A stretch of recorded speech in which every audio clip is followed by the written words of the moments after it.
میاہن کی جو واحد ہے وہ ہے معاون۔ معاون مؤنث صیغہ ہے اور معاون کی اصل موہن ہے۔ تو واو متحرک ما قبل مفتوح کو ہم نے الف سے بدل دیا تو یہ صیغہ معاون بن گیا۔ پھر ہاں پر حرکت کا ثقل ہوا تو قرب مخرج کی وجہ سے ہم نے ہاں کو حمزہ سے بدل دیا تو یہ صیغہ معاون بن گیا۔ یہاں واحد کی تعلیل مکمل ہوئی۔ ہم میاہن کی تعلیل دیکھیں گے اور اس کے حروف اصلیہ دیکھیں گے، اس کے واحد کیا ہے یہ بھی دیکھیں گے۔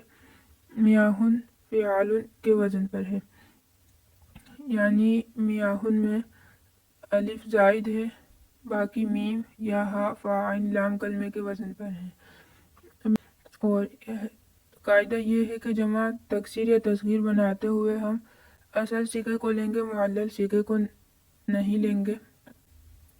تو مواہن کو ہم فعال کے وزن پر لے کر آئے تو یہ صیغہ میواہن بن گیا۔ پھر واو جمع کے عین کلمے میں کسرہ کے بعد واقع ہوا تو واو کو یا سے بدل دیا، یہ صیغہ میاہن بن گیا۔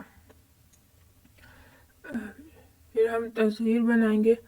تصغیر میں فا کلمے کو ضمہ دیتے ہیں، عین کلمے کو فتحہ، پھر تیسری جگہ یا تصغیر لا کر لام کلمے کو عامل کے مطابق رہنے دیتے ہیں۔ تو